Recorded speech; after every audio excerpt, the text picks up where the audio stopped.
एकता वही जो हमने कही। नमस्कार दोस्तों, मैं संजीव शर्मा डिजायर न्यूज से।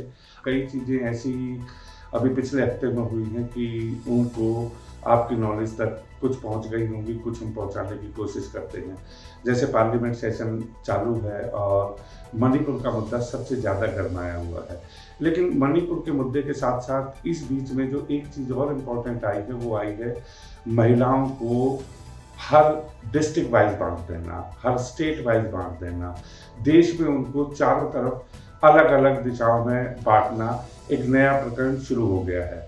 मणिपुर के अंदर जो 2 महिलाओं के साथ हुआ, अब उसके साथ साथ जैसे ही और दलों को पता चला कि भाई ये चीज़ें मणिपुर में हुई हैं, तो कोई राजस्थान की घटना को लेके आ रहे हैं, कोई अगर बात करें तो मध्य प्रदेश की, कहीं छत्तीसगढ़ की, कहीं उत्तराखंड की, कहीं उत्तर प्रदेश की, डिफरेंट जगह से महिलाओं के बारे में नई स्टोरीज हो जा रही हैं। सिर्फ मैं इतना पूछना चाहता हूं कि क्या हमारे देश की महिलाएं अब बट गई हैं या उनको बांटने की कोशिश की जा रही है? अगर बात करें संसद की, तो संसद सिर्फ इसलिए नहीं चल पा रही है कि प्रधानमंत्री नरेंद्र मोदी खुद आकर जवाब नहीं दे रहे हैं, और जवाब देने के लिए हमारे देश के गृह मंत्री अमित शाह ने अपील भी की है, और बहुत ही अच्छे ढंग से उन्होंने अपील की है। अपोजिशन से हर तरीके की अपील की है कि आप आइए और डिस्कस करिए।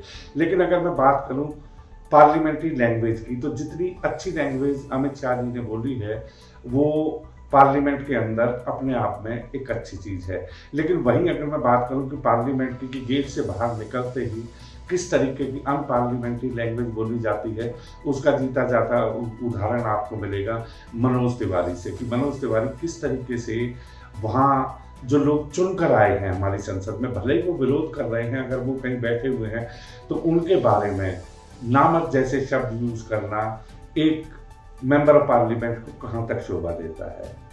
मणिपुर के मुद्दे पे आज सियासत गर्म हो गई है, लेकिन कोई भी आदमी, सब अपनी अपनी रोटियां सेक रहे हैं। कोई राजस्थान से सेक रहा है, कोई छत्तीसगढ़ से सेक रहा है।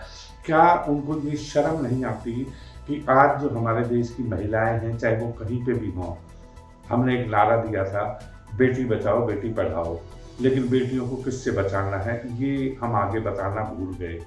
आज जो दरिंदे घूम रहे हैं, क्या अगर राजस्थान में किसी बेटी के साथ कोई अत्याचार होता है, या छत्तीसगढ़ में होता है, या उत्तर प्रदेश में होता है, तो क्या ये सिर्फ वहीं की सरकार की जिम्मेवारी है? अगर मैं बात करूं कि ठीक है, स्टेट का जो है कानून व्यवस्था को बनाए रखना एक स्टेट का काम है, लेकिन हमारी नेशनल ह्यूमन राइट कमीशन कहाँ गए, क्राइम अगेंस्ट वुमेन कहाँ गए, और कहाँ गई हमारी आईबी? अगर आईबी ये रिपोर्ट देती है कि किसी भी स्टेट के अंदर, चाहे वो पक्ष की सरकार हो चाहे विपक्ष की सरकार हो, अगर वो सरकार काम नहीं कर रही है, तो क्या ये सेंटर का काम नहीं है कि अगर राजस्थान के अंदर महिलाओं पर अत्याचार हो रहा है, या छत्तीसगढ़ में हो रहा है, या यूपी में हो रहा है, उत्तराखंड में हो रहा है, तो क्या आईबी की रिपोर्ट के बाद होम मिनिस्ट्री को इसके ऊपर एक्शन नहीं लेना चाहिए? क्या हम सिर्फ यही एक दूसरे के ऊपर लांछन लगाने के लिए बैठे हुए हैं? अब एक नया मुद्दा और आपके सामने आ गया है कि कभी भी हमारे जो 4 स्तंभ थे, पहले स्तंभ की अगर मैं बात करूं कि मीडिया को गोदी मीडिया कह के आज पूरे का पूरा मीडिया सिर्फ लगा हुआ है, तो सीमा हैदर के बारे में लगा हुआ है, एक लड़की इंडिया से पाकिस्तान चली गई तो उसके बारे में लगा हुआ है। ये इंटरनेशनल मुद्दा है। अगर कोई एक नागरिक इधर से उधर चला जाए, तो आज टीवी पर 24 घंटे डिबेट हो रही है, उनको खाने पीने भी नहीं दिया जा रहा। मीडिया कभी छत पे चढ़कर देख रहा है, कभी कहीं पे देख रहा है। कोई आदमी हमारे देश की ना गरीबी की बात कर रहा है, ना बेरोजगारी की बात कर रहा है। इन बातों से किसी को मतलब नहीं है। मीडिया धीरे धीरे खत्म होता जा रहा है। और अब अगर मैं बात करूं जुडिशरी की, तो क्या कभी आप जानते हैं कि हमारे देश के सुप्रीम कोर्ट के जो चीफ जस्टिस हैं DY चंद्रचूड़, वो अकेले चीफ जस्टिस हैं? क्या उनके पास कोई टीम है? अगर सरकार की बात करूं तो सरकार के पास कितने ही मिनिस्टर हैं, कितने ही मेंबर ऑफ पार्लियामेंट है, प्रधानमंत्री को सलाह देने के लिए हजारों लोग हैं लाइन में। लेकिन क्या DY चंद्रचूड़ के पास कोई ऐसी चीज़ है कि जिसमें वो हमेशा अपने आप को 24/7 टीवी पर देखकर एक्शन ही लेते रहे? मणिपुर के बारे में उन्होंने जो एक्शन लिया है वो एक वीडियो को देख के लिया है। वो अपने आप में इतने सक्षम हैं कि वो कुछ भी कर सकते हैं। अच्छे डिसीजन भी उन्होंने लिए और बोल्ड डिसीजन भी लिए, लेकिन कहीं ना कहीं अब सोशल मीडिया पर उनके अगेंस्ट भी गंद बकना शुरू हो गया है। कुछ लोगों को ये तमीज़ ही नहीं है कि एक इंसान अगर आपकी 24 घंटे इस देश के लिए कोई काम कर रहा है, जुडिशरी काम कर रही है, एक लास्ट चीज़ बचती है जुडिशरी। इससे पहले हमेशा लोग लांछन लगाते रहे हैं कि चाहे वो विधायिका है या कार्यपालिका है, सब पे लांछन लगाते रहे हैं, और अब एक बची कुची जुडिशरी के ऊपर भी लोगों ने लांछन लगाने शुरू कर दिए हैं। क्या एक आदमी इतने बड़े देश को, 140 करोड़ की पॉपुलेशन को सेटिस्फाइड कर सकता है अपने डिसीजन से? लेकिन हम एक तरफ मणिपुर का मुद्दा आया तो साथ साथ राम रहीम जी को 30 दिन के लिए उनका बर्थडे मनाने के लिए पेरोल दे दी गई। हरियाणा सरकार इस पर चुप है, वो कहती है हर आदमी की आज़ादी है, वो कुछ भी कर सकता है।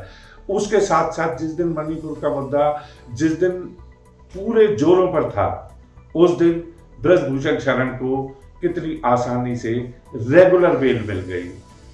आज जब काफी मुद्दा जो है गरमाया हुआ था, आज संजय सिंह जो राज्यसभा से मेंबर ऑफ पार्लियामेंट है, उनको पूरे सेशन के लिए बाहर कर दिया गया और वो धरने पर बैठे हैं, तो मीडिया कहीं पे सीमा हैदर को दिखा रहा है तो कहीं पे विपक्ष को दिखा रहा है। अभी बहुत ही जल्दी सुप्रीम कोर्ट कहीं ना कहीं इस बात को लेकर अपना कोई निर्णय भी देगा, और निर्णय कैसे आता है ये भी देखने वाली बात है। क्योंकि अगर सुप्रीम कोर्ट सिर्फ इन चीज़ों पर ही ध्यान दे ले कि हमारी आईबी की रिपोर्ट क्या कहती है मणिपुर के बारे में, राजस्थान के बारे में, छत्तीसगढ़ के बारे में, तो इसी तरीके से वो अपने डिसीजन लेने में कहीं ना कहीं कामयाब हो सकते हैं। वैसे तो वो बहुत ही सक्षम हैं और उनकी सक्षमता पर, सुप्रीम कोर्ट की सक्षमता पर हर एक जो वहाँ पे जस्टिस बैठा हुआ है, किस तरीके से वो अपने निर्णय को एक सामाजिक निर्णय के साथ लेकर चलते हैं, इस पर कोई दो राय नहीं है।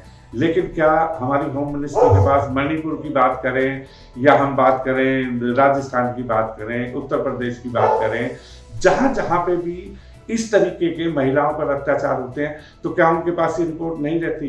अगर महिलाओं को भी बांटना है तो आप इस नारे को हमें नहीं लगाना चाहिए था कि बेटी बचाओ बेटी पढ़ाओ। आज महिलाएं किसी भी स्टेट की हों, किसी भी डिस्ट्रिक्ट की हों, किसी भी छोटे शहर की हों, किसी को कोई हक नहीं बनता कि उनके ऊपर इस तरीके के यौन शोषण किए जाएं, अत्याचार किए जाएं।